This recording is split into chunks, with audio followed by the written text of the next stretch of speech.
আসসালামু আলাইকুম, সবাইকে আমন্ত্রণ জানাচ্ছি beyond border sports presents the football insight powered by rabbit hole BD.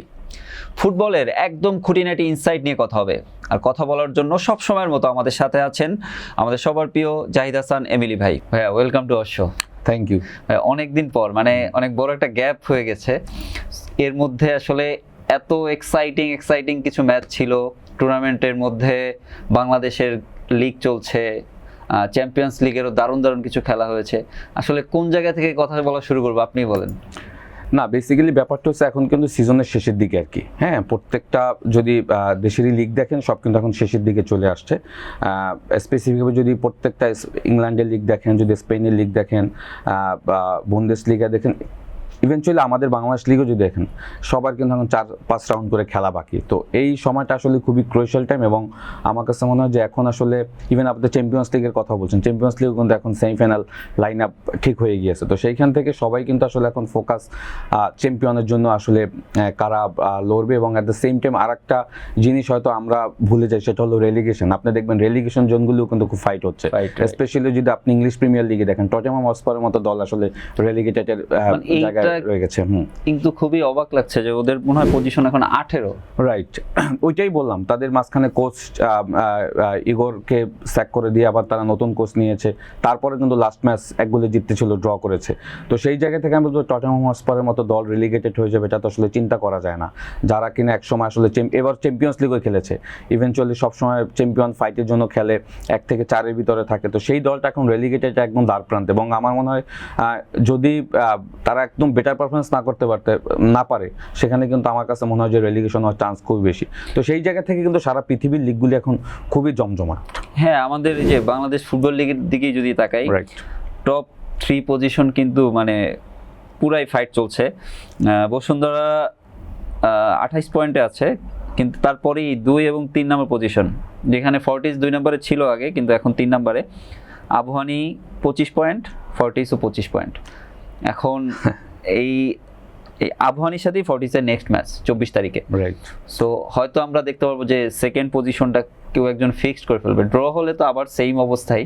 Right, আর তো অল্প কয়েকটা ম্যাচ, এখানে আপনি কাদেরকে এগিয়ে রাখছেন? দেখেন, ব্যাপারটা হলো আরও 5 রাউন্ড করে খেলা আছে, 13 রাউন্ড করে খেলা হয়ে গিয়েছে। এবং ইস্ট্রু যে আপনি যদি দেখেন বসুন্ধরা কিংস, আমরা যখন হাফ লিগ শেষ হয়, ফার্স্ট লিগ শেষ হয়, তখন আমরা ধরে নিয়েছিলাম যে বসুন্ধরা 40 সেকেন্ড লিগে গিয়ে একটা বড় হার্ড কম্পিটিশন হবে, বাট সেটা শুরু হয়েছিল। বাট 40 যেটা হয়েছে যে কনসিস্টেন্সি সেই জায়গাটা দেখাতে পারেনি।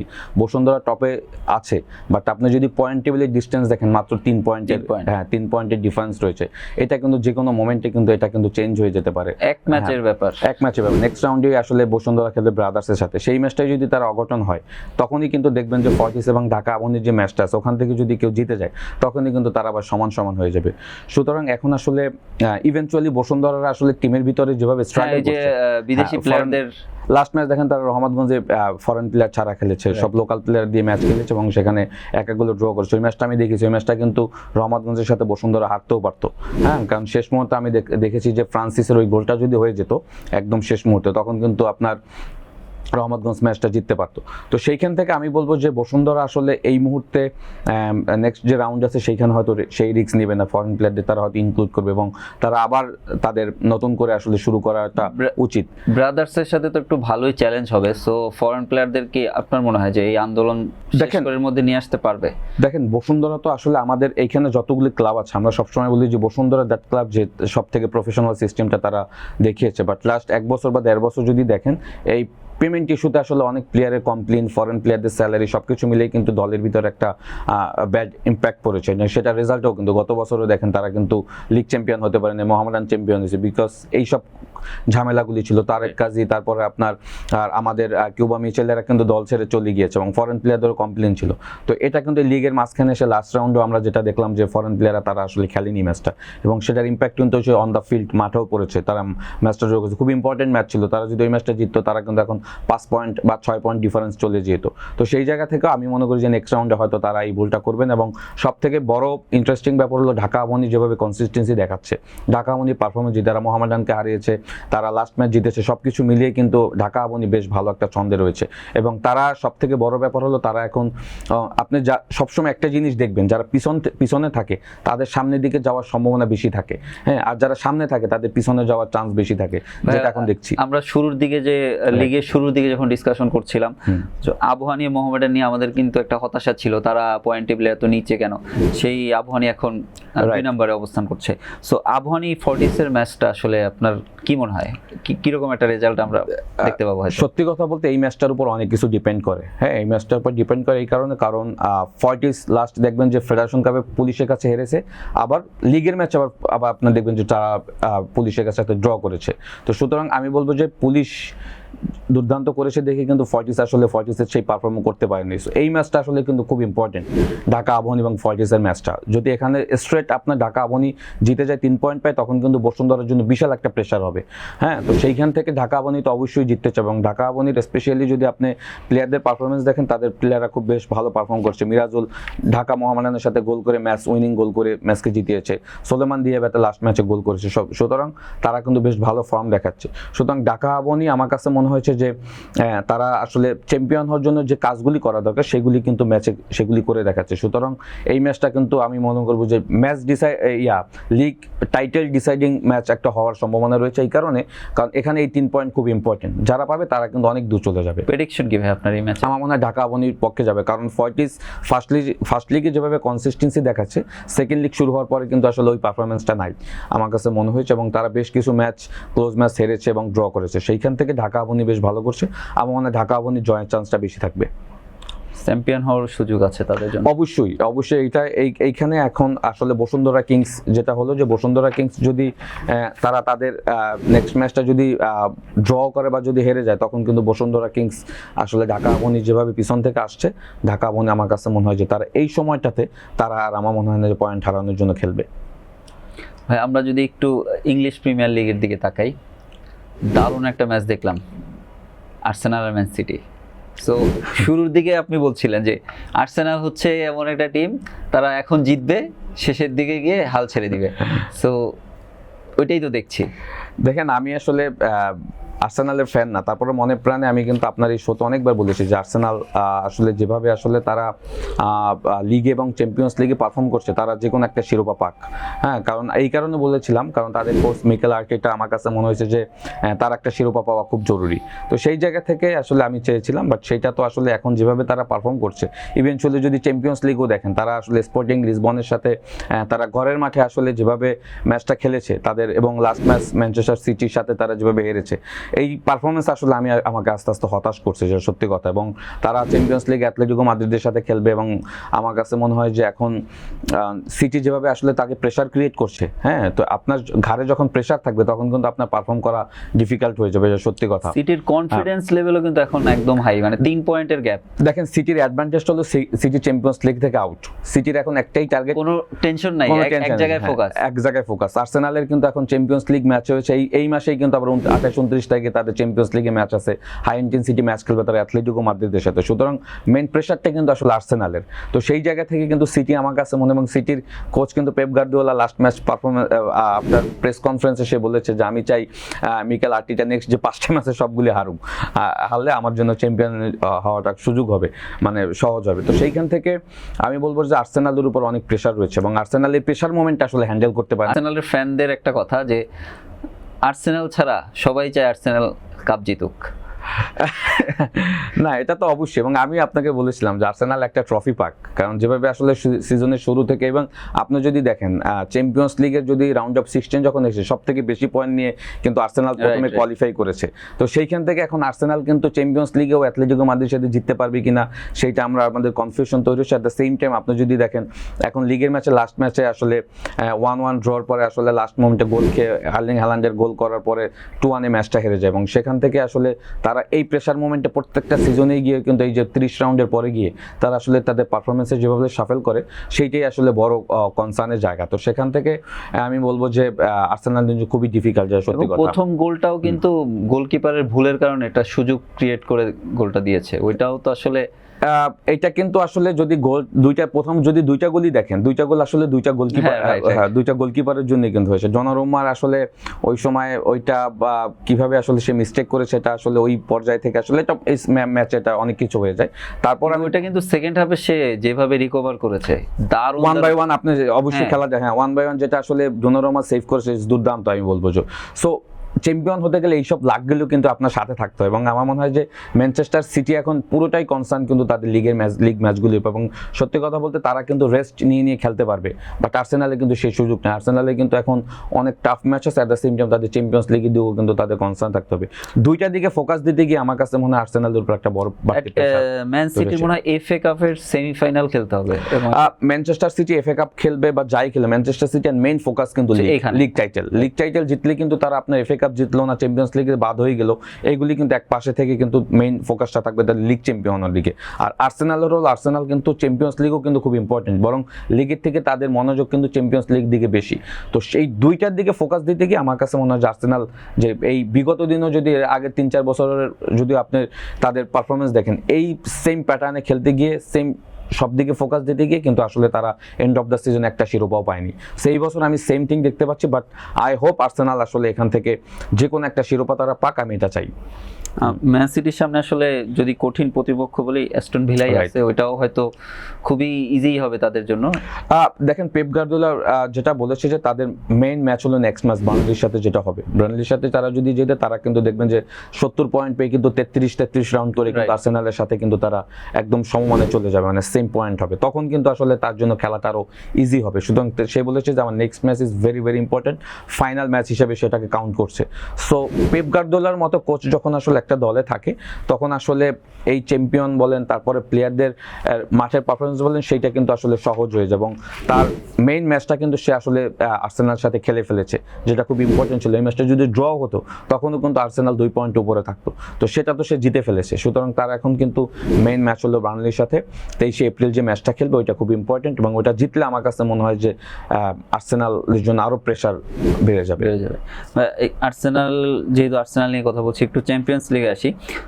অ্যাটলেটিকো মাদ্রিদ, লা লিগা থেকে রিয়াল মাদ্রিদও নাই, বার্সেলোনাও বাদ হয়ে গেল, অ্যাটলেটিকো মাদ্রিদ থেকে থাকলো। সো আর্সেনালের জন্য অ্যাটলেটিকো মাদ্রিদ, মানে আর্সেনালের জন্য অ্যাটলেটিকো মাদ্রিদ চ্যালেঞ্জ নাকি অ্যাটলেটিকো মাদ্রিদের জন্য আর্সেনাল চ্যালেঞ্জ হবে?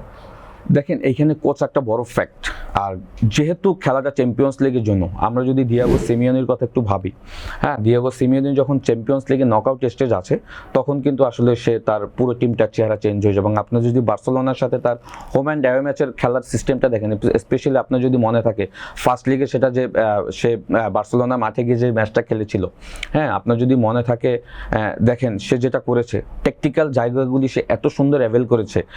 যেটা করেছিল বার্সেলোনা কিন্তু দেখবেন যে 4-2-3-1 এরিক গার্সিয়া এবং পেড্রিকে দিয়ে সে বার্সেলোনা কিন্তু স্টার্টিং 11 সাজিয়েছিল। ওই সময়টা দিয়েগো সিমিওনি যেটা করেছে যে 4 জন মিডফিল্ডার, সে সলিড 4 জন মিডফিল্ডার নামিয়েছিল। আপনার যদি মনে থাকে আপনার কোকেকে নামিয়েছিল, লরেন্টি এবং লুকমান এবং সিমিওনি ছেলে যে, হ্যাঁ, তারা 4 জন এত সুন্দর করেছে। এবং বার্সেলোনার জন্য ব্যাড লাক হলো যে আপনার ফার্স্ট হাফের শেষের দিকে যেটা রেড কার্ড খায় হুলিয়ান আলভারেজ, যেটা ফ্রি কিক থেকে গোল করে, হ্যাঁ, দারুণ গোল করে। সো হুলিয়ান আলভারেজের মতো প্লেয়াররা যখন ফর্মে থাকে, এবং অ্যাটলেটিকো মাদ্রিদের সব থেকে বড় অ্যাডভান্টেজ জায়গা হলো যে তারা যখন টিম ওয়াইজ খেলে তখন আসলে মানে ম্যাচ জেতাতে খুব সহযোগিতা করে। At the same time second লিগে আসলে কিন্তু সেম, আপনি দেখেন বার্সেলোনা কিন্তু শুরুতেই কিন্তু লামিনী ইয়ামালের গোল, 2 গোলে কিন্তু তারা লিডে নিয়েছিল, শেষের দিকে আবার লোকমানের গোল, আবার এরিক গার্সিয়ার রেড কার্ড, সব কিছু মিলিয়ে আমার কাছে মনে হয় যে অ্যাটলেটিকো মাদ্রিদ চ্যাম্পিয়ন্স লিগে যেভাবে পারফর্ম করছে, আর্সেনালের জন্য অবশ্যই একটা বড় প্রেশার এখানে ওয়েট করছে। এবং সত্যি কথা বলতে সিমিওনির আসলে যে ট্যাকটিক্স এবং যে গেম প্ল্যানগুলি, এইগুলি আসলে আর্সেনাল হ্যান্ডেল করতে পারবে কিনা এটা একটা বড় দেখার বিষয়। কারণ বার্সেলোনাকে যেভাবে স্ট্রাগল করিয়েছে দিয়াগো সিমিওনি, আর্সেনালকে কিন্তু সেম প্রবলেমই কিন্তু ফেলবে। হ্যাঁ, সুতরাং দিয়েগো সিমিওনির কিন্তু এখন মেইন ফোকাস হলো চ্যাম্পিয়ন্স লিগ ফাইনাল খেলা। হ্যাঁ, তার কিন্তু আর কিছু নাই, আর কিন্তু আর হারানোর কিছু নাই, সে অলরেডি কোপা দেল রে থেকে কিন্তু সে আউট হয়ে গিয়েছে।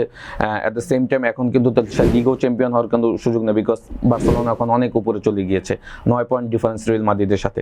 তো সেইখান থেকে আমি বলবো যে দিয়েগো সিমিওনির সাথে আসলে মিকেল আর্টেটা পারবে কিনা এই হলো বেশি খুব ইম্পর্টেন্ট বিষয়। যেহেতু 2 লেগের খেলা, এখানে মেইন ফ্যাক্ট হলো যে আসলে হোম অ্যাডভান্টেজটা যদি অ্যাটলেটিকো মাদ্রিদ নিয়ে নিতে পারে, বিকজ প্রথম খেলাটা কিন্তু হবে আপনার অ্যাটলেটিকো মাদ্রিদের মাঠে, তো ওই ম্যাচটা খুব ইম্পর্টেন্ট। এবং আর্সেনালের কিন্তু এখন আমি যেটা বললাম যে আর্সেনালের এখন ফোকাস কিন্তু দুই দিকে ফোকাস দিতে গিয়ে আর্সেনাল সবসময় বিপদে পড়েছে। সুতরাং আর্সেনালের জন্য আমি মনে করি যে বড় একটা প্রেশার ওয়েট করছে। একজন ফুটবল ফ্যান হিসেবে আমরা মনে হয় একটা দারুণ ম্যাচ দেখতে পারবো পিএসজি আর বায়ার্ন মিউনিখের, আপনার কি মনে হয়? টু বি অনেস্ট, যদি আপনি বলেন চ্যাম্পিয়ন্স লিগ মাঝখানে, আমি যদি ব্যক্তিগতভাবে বলেন মেসি রোনালদোরা যাওয়ার পর আমি চ্যাম্পিয়ন্স লিগ দেখা একটু স্টপ করে দিয়েছিলাম, মানে ইম্পর্টেন্ট ম্যাচ থাকলে তেমন দেখতাম না। একটা সময় রিয়াল মাদ্রিদ, বার্সেলোনা বা অন্যান্য ম্যাচগুলো, বায়ার্ন মিউনিখ এদের ম্যাচগুলি রেগুলার চ্যাম্পিয়ন্স লিগ দেখতাম, কারণ এক্সাইটমেন্ট এত ছিল যে চ্যাম্পিয়ন্স লিগে ম্যাচ না দেখা ছাড়া কোনো উপায় ছিল না। তো সেই জায়গা থেকে এবারে চ্যাম্পিয়ন্স লিগটা আমার কাছে মনে হচ্ছে যে ওই চ্যাম্পিয়ন্স লিগগুলোর সাথে মিলে যাচ্ছে। কোয়ার্টার ফাইনালের প্রতিটা ম্যাচ আপনি যদি স্পেশালি দেখেন রিয়াল মাদ্রিদ এবং বায়ার্ন মিউনিখের যদি ম্যাচ দেখেন, হোম অ্যান্ড অ্যাওয়ে ম্যাচে 10 গোল হয়েছে। হ্যাঁ, 10 গোলের ম্যাচ, 2টা ম্যাচ মিলে হয়েছে, এবং সেখানে প্রত্যেকটা মুহূর্ত এত এনজয় করেছি যেটা আসলে চিন্তাই করা যায় না। আপনি দেখেন যেটা আসলে বায়ার্ন মিউনিখ সেকেন্ড লিগে বায়ার্ন মিউনিখের মাঠে যখন রিয়াল মাদ্রিদ আসলো, শুরুতেই আসলে তারা দেখেন এই যে আর্দা গুলার দুর্দান্ত গোল করেছে ম্যানুয়েল নয়্যারের ওই ভুলের কারণে। পরে আবার কিন্তু আবার কিলিয়ান এমবাপ্পে আবার গোল দিয়েছে, সেখান থেকে হ্যারি কেন আবার ফার্স্ট হাফে আবার গোল দিয়ে কিন্তু সমতা এনেছে, মানে খেলাটা এগ্রিগেট সমান করেছে। সুতরাং প্রচণ্ড এক্সাইটমেন্ট ছিল। সব থেকে বড় ব্যাপার হলো এবার চ্যাম্পিয়ন্স লিগে বায়ার্ন মিউনিখকে আমি এই কারণে একটু এগিয়ে রাখবো, সেটা হলো ভিনসেন্ট কম্পানি আসলে দলটাকে এমন একটা প্যাটার্নে নিয়ে গেছে। আপনার যদি মনে থাকে 2010-11 দিকে যখন বায়ার্ন মিউনিখ চ্যাম্পিয়ন্স লিগ জিতেছিল, আরিয়ান রোবেন, তারপরে রিভেরিরা যখন ছিল, মারিও গোমেজ, তারপর মানজুকিসরা যে টাইমটা, যে প্রাইম টাইমটাতে আসলে বায়ার্ন মিউনিখকে নিয়ে গেছিল চ্যাম্পিয়ন্স লিগের ফাইনালে, আমি সেম প্যাটার্নটা দেখতে পাচ্ছি এবার বায়ার্ন মিউনিখের ওই দলটাতে। কারণ আপনি দেখেন এখানে লুইস দিয়াস, তারপর ওলিস লাস্ট ম্যাচে যে দুর্দান্ত গোল করেছে, লাস্ট 2 মিনিটে 2 গোল। অ্যাট দ্য সেম টাইম সব থেকে প্লাস পয়েন্টের জায়গা হলো হ্যারি কেন। হ্যাঁ, 50+ গোল অলরেডি সে করে ফেলেছে সব কিছু মিলিয়ে। হ্যাঁ, বুন্দেসলিগা 32 গোল নিয়ে হাইয়েস্ট স্কোরার লিস্টে 1 নম্বর রয়েছে অলরেডি। যারা কিন্তু টাইটেল অলরেডি নেক্সট ম্যাচে তারা ড্র করলে চ্যাম্পিয়ন হয়ে যাবে। সুতরাং বায়ার্ন মিউনিখকে আমি এই কারণে এগিয়ে রাখবো, বিকজ বায়ার্ন মিউনিখ হোমে এই সিজনে এখন পর্যন্ত কোনো ম্যাচ হারেনি। তো সেই জায়গাটা থেকে বায়ার্ন মিউনিখকে পিএসজি ডিফেন্ডিং চ্যাম্পিয়ন এবং পিএসজি চেলসির সাথে লিভারপুলকে আসলে 2 লেগে 2 গোলে হারিয়েছে। এখানেও কিন্তু আমি বলবো যে প্যারিস সেন্ট জার্মেকেও কিন্তু আমরা কোনোভাবে পিছিয়ে রাখবো না, এই কারণ এখানে দুইজন কোচ টেকনিক্যালি এত কনসার্ন এবং এত শার্প, হ্যাঁ, আপনার লুইস এনরিকে এবং ভিনসেন্ট কম্পানি। সুতরাং এইটা আমরা ফাইনালের আগে একটা ম্যাচ, 2টা ফাইনাল ম্যাচ দেখতে পারবো হোম অ্যান্ড অ্যাওয়ে যে 2টা ম্যাচ রয়েছে, কারণ 2টা দলই এবার চ্যাম্পিয়ন্স লিগে বেস্ট পারফর্ম করছে, বায়ার্ন মিউনিখ এবং প্যারিস সেন্ট জার্মেন। দারুণ 2টা ম্যাচ হয়তো আমরা উপভোগ করবো। ভাই এবার একটু এইখানে আসলে সবাই মানে প্রত্যাশা করছে যে বার্সেলোনা লা লিগাটা জিতেই যাবে, 9 পয়েন্টের গ্যাপ রিয়াল মাদ্রিদের সাথে। রিয়াল মাদ্রিদের এখানে কি আসলে ব্যাক করার কোনো সুযোগ আছে?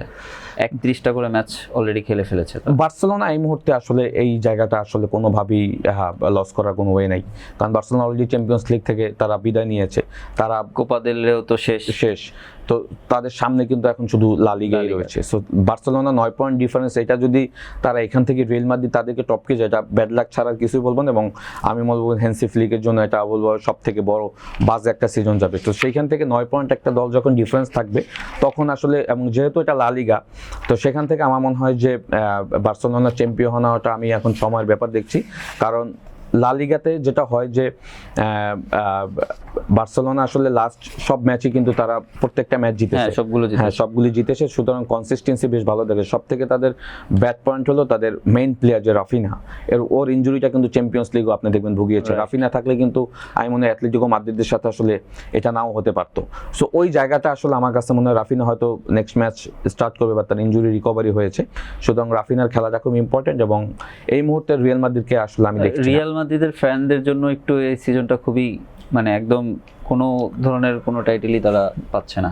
দেখেন রিয়াল মাদ্রিদ যেটা করেছে, রিয়াল মাদ্রিদ কার্লো অ্যানচেলত্তি যাওয়ার পর কিন্তু দুইজন কোচ তারা চেঞ্জ করেছে। হ্যাঁ, জাভি আলোনসোকে দায়িত্ব দিয়েছিল, এরপর আরবেলোয়া আসলে এখন দায়িত্ব রয়েছে খুবই শর্ট টাইমের খুব মধ্যে। শর্ট টাইমের ভিতরে। সো হয় কি, রিয়াল মাদ্রিদের মতো এত বড় ক্লাব, পৃথিবীর 1 নাম্বার ক্লাব, তো সেই ক্লাবটা আসলে খুব শর্ট টাইমের ভিতরে আসলে 3জন কোচ শাফেল হয়েছে। কার্লো যাওয়ার পরে জাভি আলোনসো আসলে ঠিকঠাকভাবে প্রপারভাবে আসলে দলটাকে ওইভাবে প্রিপারেশন নিতে পারেন। At the same time Arbeloa এসেও কিন্তু লিগ এবং চ্যাম্পিয়ন্স লিগ দুই দিকে ফোকাস দিতে গিয়ে কিন্তু দলটা আসলে দুইটা জায়গায় কিন্তু আসলে রেস থেকে পিছিয়ে গেছে, হোঁচট খেয়েছে। সুতরাং একটা ব্যাপার হলো যে আপনি যখন একটা নতুন ক্লাবের দায়িত্ব নেবেন, আর ওই ক্লাবের প্লেয়াররা যখন একদম হাইয়েস্ট লেভেলের সর্বোচ্চ পর্যায়ে থাকবে, তাদেরকে মেনটেন করে আসলে গেমটা তৈরি করা, ফরমেশনটা তৈরি করা এবং প্লেইং স্ট্র্যাটেজিটা তৈরি করে ওইটাকে মাঠে ইমপ্লিমেন্ট করে আসলে ম্যাচ জেতা, এটা একটা আসলে সময়ের ব্যাপার। ওই জায়গাটা আসলে খুব সাফেল করেছে, বিকজ খুব শর্ট টাইমের ভিতর দুজন কোচ এসেছে, যার কারণে আমার কাছে মনে হচ্ছে যে প্লেয়াররা যে আপনার যে গেম প্ল্যানটা এক্সিকিউট করা, এইটাতে একটু সময় লেগেছে। তো সেই জায়গা থেকে আমি বলবো যে এইটা আসলে রিয়াল মাদ্রিদের জন্য একটু পিছিয়ে গেছে। আপনি দেখেন কিলিয়ান এমবাপ্পে প্যারিস সেন্ট জার্মেইতে অনেক বছর খেলেছে, তার মেইন স্বপ্ন ছিল সে চ্যাম্পিয়ন্স লিগ জিতবে, যার কারণে কিন্তু সে রিয়াল মাদ্রিদে গিয়েছে। বাট সে যখন রিয়াল মাদ্রিদে গিয়েছে, দ্যাট টাইম পরের বছরই কিন্তু চ্যাম্পিয়ন্স লিগ জিতেছে প্যারিস সেন্ট জার্মেইন। সুতরাং জিনিসগুলো কিন্তু উল্টো হচ্ছে। বড় ক্লাবের মেইন ব্যাপার হলো যে আপনি যত বড় প্লেয়ারই থাক না কেন, কোচ একটা বড় ফ্যাক্ট। হ্যাঁ, কোচ একটা বিশাল ফ্যাক্ট, কারণ লুইস এনরিকে এই প্যারিস সেন্ট জার্মেইনকে আসলে যেভাবে দাঁড় করিয়েছে এবং এই প্লেয়ারদেরকে নিয়েই কিন্তু সে চ্যাম্পিয়ন্স লিগ জিতেছে, আর একটা চ্যাম্পিয়ন্স লিগ জেতা দ্বার প্রান্তে।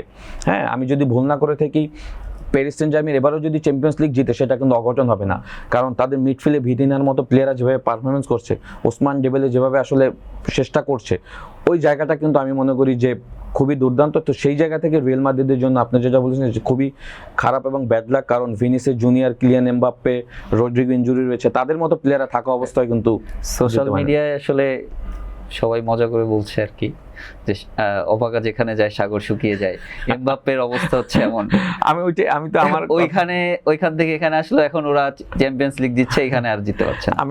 আমি আসলে ওই জিনিসটাই বোঝাতে চেয়েছি। কিলিয়ান এমবাপ্পে দেখেন, তার কিন্তু পারফরমেন্সে কিন্তু কোনো পারফরমেন্স, সবথেকে বেশি গোল করা প্লেয়ার, বাট পারফর্ম করছে। বাট এজ এ টিম যখন আপনি পারফর্ম না করতে পারবেন, তখন আসলে কিলিয়ান এমবাপ্পের জন্য ইজ ভেরি আনফরচুনেট। এবং লাস্ট ম্যাচেও যেটা আপনার বায়ার্ন মিউনিখের সাথে সে গোল করেছে, দলকে সামনের দিকে অ্যাডভান্টেজও রেখেছে, বাট আলটিমেটলি ম্যাচটা জিততে পারেনি। তো সেইখান থেকে ওই ম্যাচটার কথা যদি একটু বলি, দেখেন ব্যাড লাক আসলে যখন আপনার শুরু হয়, তখন আসলে আপনার চারোদিক থেকেই হয়। আপনি দেখেন কামাভিঙ্গা যে রেড কার্ডটা হচ্ছে, তারপরে কিন্তু 2 গোল খেয়েছে, তখন ম্যাচ ছিল 6 মিনিট, মানে এগ্রিগেট সমান। হ্যাঁ, তো কামাভিঙ্গার আনফরচুনেট রেড কার্ড খাওয়ার পরে কিন্তু 2 মিনিট পরে কিন্তু আপনি দেখবেন লুইস দিয়াজের গোল, এর 1 মিনিট পরে আবার অলিসের গোল। সবকিছু মিলিয়েই কিন্তু আসলে রিয়াল মাদ্রিদের জন্য কিন্তু আসলে সিজনটা আমি বলবো যে কিছুটা হলো কপাল খারাপ, কারণ ওই সময় কিন্তু 90 মিনিটস পার হয়ে গেলে কিন্তু খেলাটা আবার কিন্তু রিয়াল মাদ্রিদ কন্ট্রোল করে ফেলতে পারতো, বাট ওই 6 মিনিটের ব্যবধানে কিন্তু রিয়াল মাদ্রিদ পিছিয়ে যায়। সুতরাং কিলিয়ান এমবাপ্পের আমি বলবো যে কিছুটা হলো অবশ্যই ব্যাড লাক, কারণ অনেক সময় চ্যাম্পিয়ন্স লিগ জিততে গেলে বা লিগ জিততে গেলে আপনাকে লাকও কিছুটা ফেভার করতে হয়, সেইটার জায়গাটা আমার কাছে মনে হয় রিয়াল মাদ্রিদ পায়নি আর কি। ধন্যবাদ ভাইয়া, অনেক ডিসকাশন হলো আসলে আমাদের অনেকগুলো, আমাদের অনেক দিন গ্যাপ হওয়ার কারণে অনেকগুলো ভালো ভালো ম্যাচ মিস হয়ে গিয়েছিল, ওগুলো নিয়ে ডিসকাশন হলো। আবার নেক্সট উইকে আবার কথা হবে এই চ্যাম্পিয়ন্স লিগ এবং লিগগুলোর কি আপডেট সেগুলো নিয়ে। ধন্যবাদ ভাইয়া। ধন্যবাদ আপনাকে। দর্শক, আজকে এই পর্যন্তই। নেক্সট এপিসোড দেখার আমন্ত্রণ জানিয়ে বিদায় নিচ্ছি। আল্লাহ হাফেজ।